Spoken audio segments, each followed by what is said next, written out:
Salut à tous, je pensais pas refaire une vidéo dans cette chambre avant très longtemps, mais bon malheureusement je suis trop malade et comme vous l'avez sûrement vu dans le dernier épisode, j'ai dû rentrer de mon voyage et aujourd'hui du coup je vais donner un peu mon expérience sur ce voyage même s'il n'a pas été très long, tu vois, je suis parti au total une semaine et demie et je vais comment dire donner les raisons pourquoi je suis rentré, un peu tout ça quoi.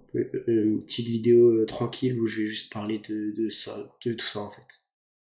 Donc bon, je suis parti du coup lundi, je crois que c'était, attendez,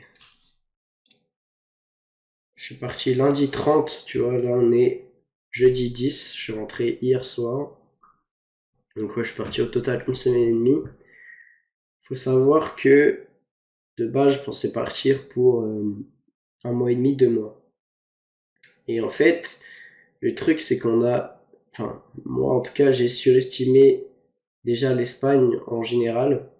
Donc, en fait, faut savoir, hein, on peut pas faire le stop en Espagne, c'est pas dans la culture.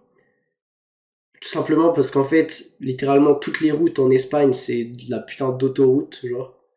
Enfin, t'as des départementales et tout, mais vraiment la majorité du truc, c'est en gros, toutes les villes sont reliées par des autoroutes et il y a que ça, tu vois. Sinon, en plus, c'est très mal relié en train, parce que le train, c'est ce qui coûte le moins cher. Le bus coûte plus cher que le train, donc c'est pour vous dire. Parce qu'en fait, là-bas, ils font tout en bus, ils font rien en train. Donc là, déjà, je parle un peu de l'Espagne, parce que c'est vraiment, en gros, le truc qui a fait le plus qu'on est rentré, déjà, que j'ai décidé de rentrer. L'Espagne, alors honnêtement, c'était très beau, tu vois, genre, par exemple, Saint-Sébastien et tout, j'ai trouvé ça très beau. Même Bilbao, j'ai trouvé ça très beau, ok. Les bâtiments, ils ont une âme et toute la scène, en gros, le paysage de là où t'es, c'est vraiment pas mal. Mais, en fait, il faut savoir que l'Espagne, enfin les Espagnols plutôt, j'ai trouvé déjà que c'était pas du tout un peuple accueillant. En plus, c'est un peuple qui parle aucune autre langue que leur langue maternelle. Alors nous, forcément, on était dans le côté basque, c'est assez cliché, en fait, au niveau des Basques, tout simplement. C'est que c'est pas des gens forcément très accueillants. Et c'est un peu des gens qui, même s'ils peuvent parler ta langue, mais ils vont pas le faire juste pour se faire chier en fait quoi, parce que t'es un étranger et ils aiment pas ça. Donc voilà, ça c'était la majeure difficulté, et c'est un truc que je savais pourtant mais que j'avais pas vraiment prévu. Je me suis dit non, ça se fait même en Espagne, c'est pas du tout un truc qui se fait en Espagne. Donc repartir en stop, peut-être que je le referai. Honnêtement, je pense que je le referai même. J'ai adoré l'expérience du stop, ça c'était un truc super cool. Quand on en a fait dans le sud-ouest, les gens nous prenaient très vite, les gens étaient hyper sympas et on a rencontré des gens de fou, tu vois, des gens, on a discuté avec eux et tout, et vraiment c'était exceptionnel, tu vois. Donc le stop, ça vraiment c'est pour sûr que j'en referai. Ensuite il y avait la barrière de la langue, du coup comme je l'ai dit, la barrière de la langue, c'était insupportable parce que littéralement personne parlait notre langue, il y avait que les réceptionnistes dans les hôtels. Hôtel d'ailleurs, des choses qui n'étaient pas prévues, puisque moi dans ma tête, on allait pouvoir dormir chez les gens. Comme j'ai dit, l'Espagne, enfin les Espagnols, en tout cas dans la partie de l'Espagne où j'étais, j'ai trouvé que c'était pas du tout des gens accueillants. Et on a essayé de demander à des gens dans la rue, personne nous a pris, parce que forcément on ne parlait pas espagnol, les gens soit ne comprenaient pas, soit même avec le Google Trad, tu sais, je suis en train de lire, je suis comme un con, c'est logique, tu vois. Genre, si, ce qui aurait fait que les gens nous auraient pris, c'est si j'aurais lu devant eux, tu vois, genre, j'aurais pas lu, j'aurais raconté une sorte d'histoire, tu vois. Et la véritable histoire de ce qu'on faisait, là peut-être qu'on aurait été accueillis chez des gens, mais le truc c'est que j'avais pas les capacités de le faire. Donc la barrière de la langue, c'était vraiment compliqué. C'est pour ça que si je repars, je pense que je ferai l'Allemagne ou un truc comme ça, ou en tout cas un pays où les gens parlent anglais, tu vois. Euh, L'Allemagne, ils parlent très bien anglais, les gens. Pardon. Donc voilà, ça aussi, c'est une des raisons pour laquelle je suis rentré. Comme vous l'entendez sûrement, ma voix n'est pas comme d'habitude. Je suis putain de malade comme un chien, j'ai trop mal aux poumons, j'ai trop mal à la tête, j'ai trop mal au nez, j'ai trop mal à la gorge, j'ai mal partout, j'en peux plus. Donc ça, c'est une des raisons. Après, il y a une raison personnelle aussi pour laquelle je suis rentré. Et honnêtement, je regrette pas quand même d'être parti. Ah, il y a aussi la raison financière, c'est que franchement, honnêtement, j'ai plus une thune pour ce que j'avais prévu. Parce que comme de base, forcément, on avait prévu de vraiment pouvoir faire du stop, de vraiment pouvoir dormir chez les gens et tout. On n'avait pas prévu autant d'argent que ce qu'on a dépensé, parce que du coup, on a été obligé déjà de prendre une nuit d'hôtel dans un Ibis. Ça coûte une putain de blinde, mec, c'est trop cher, vraiment, ça coûte trop cher. Euh, on a payé, je crois, 107 euros, on n'a même pas eu le petit-déj, gros. Pour un hôtel, vas-y, il y a 30 000 chambres, et les chambres, elles sont toutes petites, t'as juste deux lits, quoi, et une salle de bain. Voilà, quoi. Donc ouais, ça, c'était pas prévu du tout aussi, on a dépensé trop d'argent. Après, mon corps, honnêtement, commençait à me lâcher. C'est-à-dire que je ne dormais pas les nuits. Je ne faisais pas les nuits complètes parce que j'étais malade. Donc j'étais épuisé. En vrai, ça se voyait pas trop, je pense, mais je vous jure que j'ai jamais. Là, cette nuit, dites-vous, je suis rentré, j'ai dormi 13 heures. J'ai été me coucher hier soir à 21 heures. À 21 heures, à 23 heures, je me suis levé ce matin à midi. Et j'ai dormi direct, hein. Donc, c'est pour vous dire, mon corps on pouvait plus, on mangeait pas. Je pense que j'ai perdu 5 kilos. Alors en vrai, c'est pas tellement mal parce que là je repars. En fait, je compte repartir vraiment à bien m'entraîner et tout. Et du coup, je repars sur une base beaucoup plus maigre, enfin, beaucoup plus sec, quoi. Donc ça, c'est un peu bien quand même.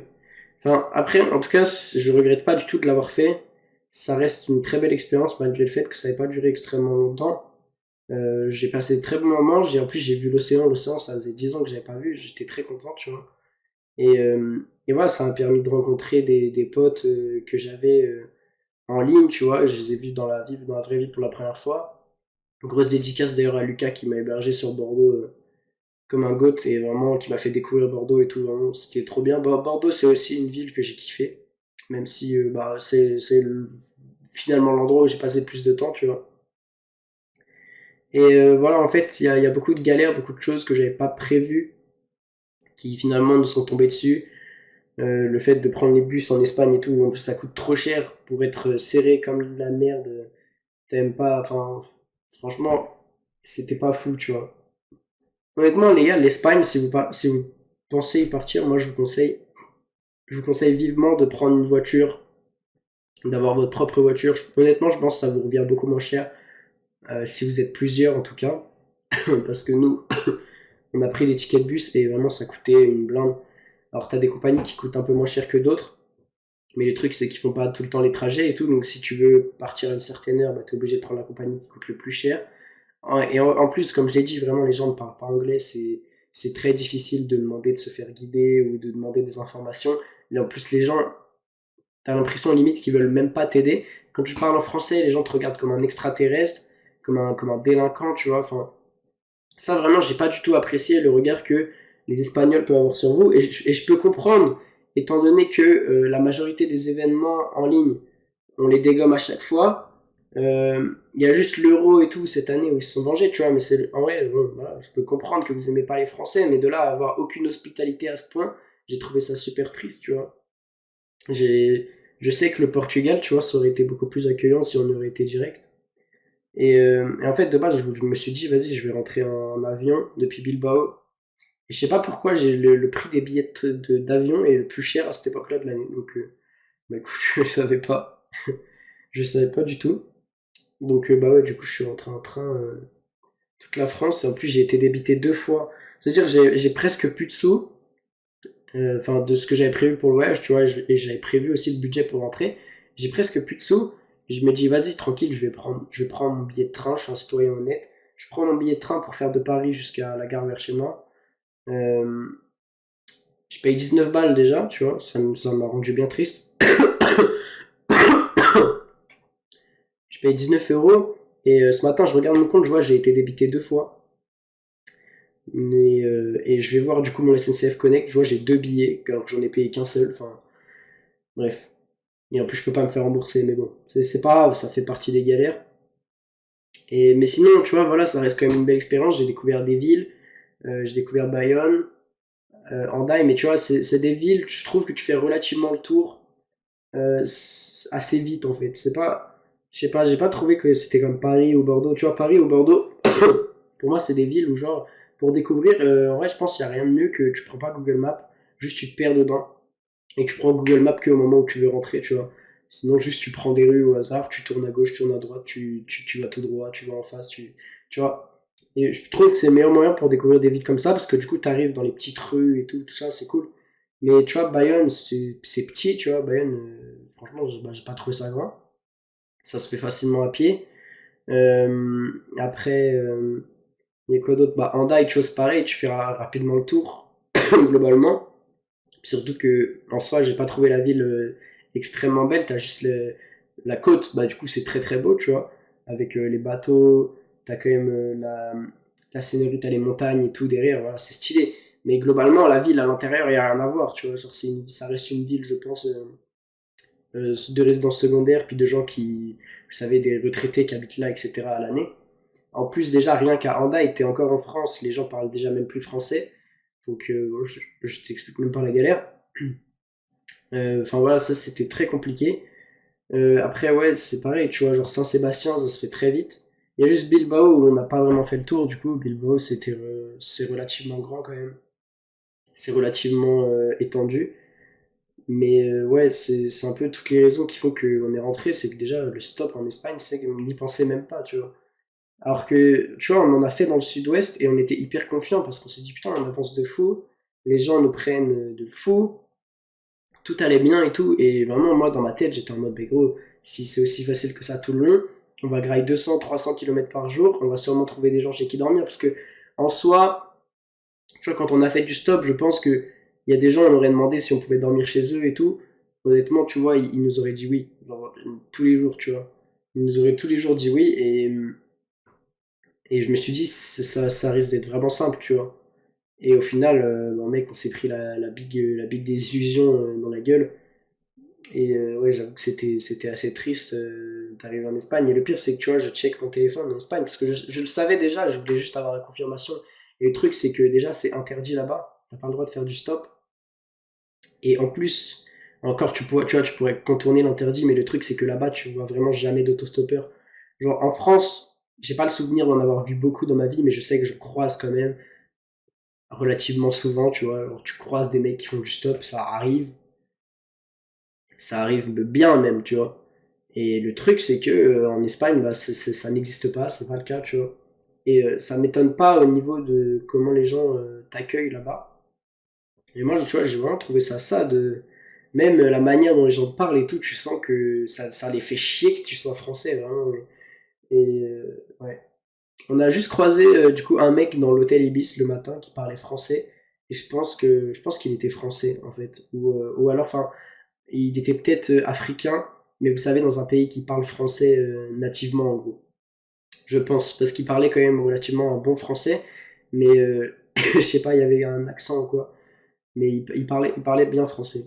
Et c'est la seule personne qu'on a croisée qui parlait le français. Genre, sinon, même, dites-vous, on était vraiment à la frontière. Les gens ne parlaient déjà plus français du tout. Genre, on était à Irun. Irun, c'est genre à côté de Hendaye. Et tu vois, t'as Hendaye, c'est en France. Tu traverses un pont qui fait 300 mètres et t'es à Irun, tu vois. Et Irun, plus personne ne parlait français. Il n'y avait plus rien d'écrit en français. Il n'y avait plus rien, vraiment. J'ai trouvé ça aberrant. Alors que à Hendaye, t'avais les trucs écrits en espagnol et t'avais les trucs écrits en basque en plus du français, tu vois. J'ai trouvé ça dingue. Pourquoi nous, dans notre pays, on est là, on fait vous inquiétez pas les Espagnols, vous êtes les frérots, vous êtes les bienvenus, on vous met même les panneaux et tout dans votre langue. Et toi, quand tu traverses la frontière, par contre, t'es pas le bienvenu. T'es pas du tout le bienvenu. Enfin bref, ça m'a pas mal marqué. En tout cas, j'ai retenu des leçons. C'est que les gens, souvent, tu vois, on a cette vision où on se dit, ouais, les gens sont méchants, les gens sont pas. Tu vois, genre, avec tout ce que tu vois à la télé, par exemple, moi je regarde pas la télé, mais tout ce que t'entends et tout, genre, ouais, il y a des gens qui sont agressés, il y a des crimes par-ci, des crimes par-là.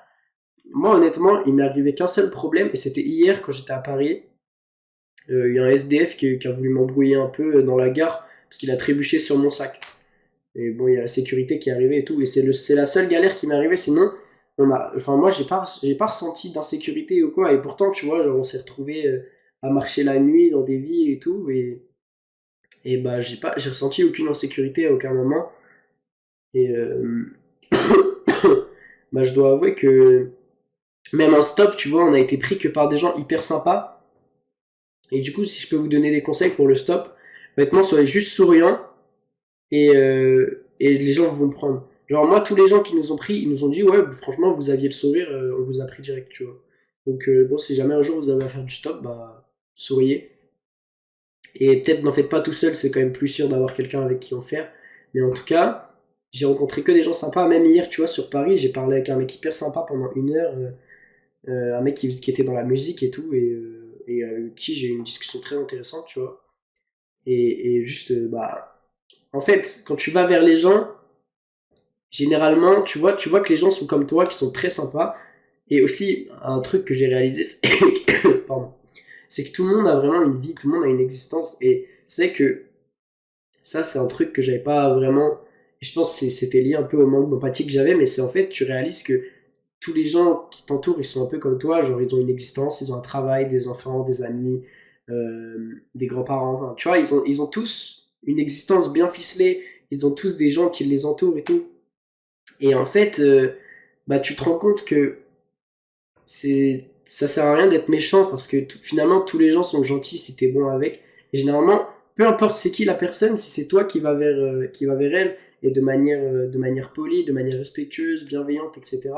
Bah, les personnes seront toujours gentilles. À part en Espagne. Mais en France en tout cas, les gens sont toujours sympas. Et ça, tu vois, j'ai remarqué, c'est qu'on est tombé sur personne de mal intentionné, malveillant. Et oui, bon, après, tu vois, on n'est pas monté non plus dans 30 000 voitures. On a fait 4 quatre voitures différentes. Et sur les 4 voitures, on est tombé que sur des gens hyper sympas. Quand on parlait avec des gens dans la rue, les gens étaient tous hyper sympas. Donc, tu vois, je pense qu'il y a un recul à prendre vis-à-vis de ce qu'on peut penser des autres, tu vois, et des gens en général. En vrai, je pense que 99,9% de la population est totalement clean et genre, c'est que des gens, si t'es gentil avec eux, ils vont être gentils avec toi. Et en fait, c'est ça, c'est que si tu renvoies de la gentillesse, si tu renvoies un sourire, du bonheur, les gens généralement vont se comporter comme ce que tu renvoies en fait. Donc la deuxième chose que j'en tire vraiment, partez avec un plan, un minimum de plan. Donc nous on a un minimum de plan, c'est-à-dire qu'on avait un itinéraire, etc. Mais en fait, on n'avait pas réservé d'endroit où dormir, on savait pas quel jour on allait atterrir à quel endroit, etc. Et honnêtement, ça nous a un peu porté préjudice parce que du coup, bah, tu vois, on s'est retrouvé à payer une nuit d'hôtel plus cher alors que si on avait juste réservé dans une auberge de jeunesse ou quoi, bah, on aurait payé moins cher, on aurait peut-être pu continuer, etc.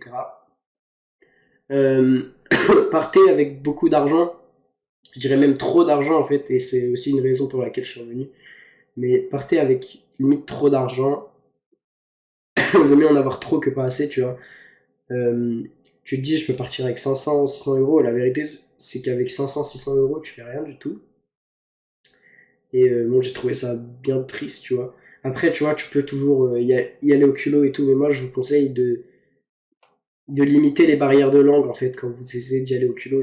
En fait, la barrière de la langue, vraiment, j'ai trouvé ça quelque chose de très difficile, et surtout, bah, du coup, comme j'ai dit, en Espagne, parce que les gens, quand tu parles pas leur langue, t'es forcément un méchant pour eux. Mais en tout cas, tu vois, si tu veux aller au culot, faire des choses en France, en Allemagne où les gens parlent anglais, ou même en Angleterre où les gens parlent anglais et tout. Enfin, ou dans une langue que tu maîtrises tout court en fait. Là, je prends mon exemple pour moi parce que je parle très bien anglais. Mais voilà, si tu parles allemand, si tu parles italien, si tu parles n'importe quoi, tu vois, chinois, japonais, je pense que tu peux aller au culot à partir du moment où tu maîtrises la langue. Et en fait, souvent, les gens, ce qu'ils vont acheter, c'est ton histoire, tu vois. Quand on nous prenait en autostop et qu'on disait, ouais, on fait tel truc, avec dans telles conditions, etc., on a tel objectif, les gens étaient très intéressés et disaient, ouais, c'est vraiment cool, tu vois. Et quand, quand tu vends un peu ton histoire, quand tu vends ce que tu fais, généralement ça passe toujours bien, tu vois. Donc si vous comptez pas y aller au culot, si vous comptez pas... Et puis même, je pense qu'il y a des sociétés où tu peux juste pas y aller au culot, tu vois, genre... Il y a des sociétés où c'est très carré, très normé, etc. Et c'est peut-être plus difficile, tu peux toujours essayer, mais c'est plus difficile. Mais en tout cas, essayez de limiter les barrières de langue quand vous partez. Essayez de partir avec plus d'argent, pardon, avec plus d'argent que nécessaire parce que on se rend pas compte d'à quel point ça part vite. Vraiment, ça part extrêmement vite. Il suffit que tu manges une fois au resto par jour, que tu prennes une nuit d'hôtel le soir. Juste ça, hein, tu peux visiter après et tout. T'es déjà facilement, t'es à plus de 100 euros par jour, tu vois. Bah, peut-être pas tout seul, mais en tout cas à deux, ça fait facilement ouais, 100, 150 euros par jour. Donc tu vois, quand tu pars avec pas beaucoup d'argent, bah, c'est compliqué. Surtout que la plupart des gens qui partent, ils veulent faire des activités, ils veulent faire des trucs. Donc si vous partez, moi je vous conseille d'avoir beaucoup d'argent avant, tu vois. Et là, c'est un peu l'optique pardon, dans laquelle je suis rentré. C'est que je me dis, il faut que je fasse de l'argent. J'ai toujours envie de voyager, j'ai toujours envie de découvrir. Bon, plus trop l'Espagne, je vous avoue que ça m'a déchauffé. Je pense que j'irai dans les grandes villes, mais tu vois, avec un plan et un truc pour découvrir. Mais je pense qu'il y a des pays où je partirais juste vraiment comme je l'ai fait là, avec mon sac et mon culot et beaucoup d'argent quand même, tu vois, pour gérer les imprévus. Mais en fait, c'est vrai que c'est important de partir avec de l'argent. Et tu vois, là, je suis rentré et je me suis dit, là, je vais trouver un travail, je vais développer mon activité en ligne, je vais continuer les vidéos, etc. Et je vais faire tous ces trucs-là en même temps. Parce que je vais même reprendre le resell parce que j'avais totalement arrêté. Parce que, en fait, je me dis quand même que l'argent, c'est quelque chose de pratique. En fait, l'argent, tu vois, c'est comme je l'ai dit, tu vois, c'est l'outil qui te permet d'arriver à subvenir à déjà tous tes besoins matériels, tous tes besoins primaires. Parce qu'aujourd'hui, même pour boire de l'eau, tu dois payer. Même pour manger, tu dois payer, tu vois. Et ça tu le remarques là. Parce que moi, vas-y, ok, trop cool, j'étais dans mon confort, je vais chez mes parents, j'avais tout frais payé et tout. Donc, forcément, mon argent, bah, je le dépensais pas. Puis là, quand tu pars et que tu te rends compte que bah, tu dois bouffer par toi-même, tu dois trouver un endroit où dormir par toi-même, tu dois. Et ça aussi, tu vois, c'est que j'en suis reconnaissant, c'est qu'en fait, je suis là en France, j'ai un toit, j'ai de la bouffe, limite en illimité, tu vois. Je peux sortir dehors, je suis en sécurité. C'est pas le cas pour tout le monde. Et même ça, par contre, je dirais presque dans toute l'Europe. Bon, certes, il y a quelques quartiers, etc. Mais t'es globalement en sécurité, tu vois. T'es pas en Irak à te faire bombarder la gueule, t'es pas en Palestine à te prendre des bombes toute la journée, tu vois. Et ça, je trouve ça juste. En fait, ça m'a ouvert les yeux sur ça, c'est que je suis trop reconnaissant en fait de juste avoir le droit de vivre dans des conditions hyper confortables, hyper décentes. Et ouais, ok, j'ai pas un penthouse à Miami, j'ai pas une voiture, enfin quoi que remarque, je vais en récupérer une bientôt, mais j'ai pas une voiture, mais j'ai des amis, tu vois, j'ai un toit sur la tête, j'ai de quoi bouffer, j'ai de l'eau, j'ai des médicaments pour soigner ma putain de grippe. Donc ça m'a vraiment ouvert les yeux, c'est que tu vois, je me suis tellement retrouvé du coup dans des conditions précaires que je suis hyper reconnaissant en fait de d'avoir ce confort là de vie et tu t'en rends compte. Je m'en rendais pas compte avant, j'avais pas forcément de gratitude envers ça, mais c'est vrai qu'en fait tu t'en rends compte, mais c'est un truc de malade mental, tu vois. Et c'est une chance exceptionnelle et tu vois ça maintenant j'en suis hyper conscient et je suis hyper open là-dessus. Et ça c'est un truc, tu vois, vraiment du coup ça m'a fait prendre conscience. Et ça même je me dis, tu vois, la chance que j'ai d'être dans un pays où le pouvoir d'achat est assez insane. Enfin, entre guillemets, tu vois, le SMIC est à 1 400 € presque. Ça veut dire là, je travaille quelques mois, je peux partir au Japon tranquille, tu vois. Je fais du resell pendant 4 mois, 5 mois en parallèle, ça me permet d'investir. Euh, je vis chez mes parents, j'ai pas de charge. Enfin, tu vois, niveau financier et niveau confort, etc., on est dans un pays, on est trop trop bien. Genre. Vraiment, on a vraiment beaucoup de chance d'être dans un pays comme ça. En plus, tu vois, on a même genre le système de santé qui est entre guillemets gratuit, tu vois. Donc vraiment, c'est ça, quand tu voyages par toi-même, tu te rends compte que la vie, c'est pas un kiwi, que de base, tu dois payer pour absolument tout. Alors ça, c'est mon cas à moi, parce que forcément, je suis jeune, j'ai pas énormément d'expérience dans la vie, tu vois. Même si, bah, forcément, ça se développe. Et ça, tu vois, en elle-même, c'est une expérience, parce que je serais parti, j'aurais fait déjà un truc que la plupart des gens n'ont pas les couilles de faire, c'est-à-dire que j'aurais pris mon sac à dos, j'aurais pris mes affaires et je serais parti, tu vois. Et même si je serais pas allé jusqu'au bout forcément de ce que je voulais faire, eh ben, j'aurais bien essayé, tu vois. Donc ouais, là, je rentre vraiment avec un mindset de me dire, je vais développer mon activité en ligne, je vais développer cette chaîne YouTube, je vais me trouver un travail pour faire de l'argent, je vais charbonner le resell et voilà, juste investir de l'argent, me mettre de l'argent de côté, prendre ma voiture, tout ça, tout me mettre bien et partir dans d'excellentes bases, on va dire, pour la suite de ma vie et juste être bien, tu vois. Être bien financièrement, être bien avec moi-même, pouvoir voyager, pouvoir vivre des expériences, pouvoir me faire plaisir, pouvoir. Parce que là, du coup, que je vais avoir ma voiture, ça veut dire que je vais pouvoir conduire où je veux, quand je veux, etc. Ça me faire kiffer, c'est une liberté qui me manque honnêtement, parce que quand t'as déjà goûté au fait d'avoir ta voiture et que tu récupères, enfin, tu te retrouves entre guillemets au point zéro où tu peux plus te déplacer tout seul, c'est assez chiant. Donc voilà, là je vais être très content de avoir une voiture.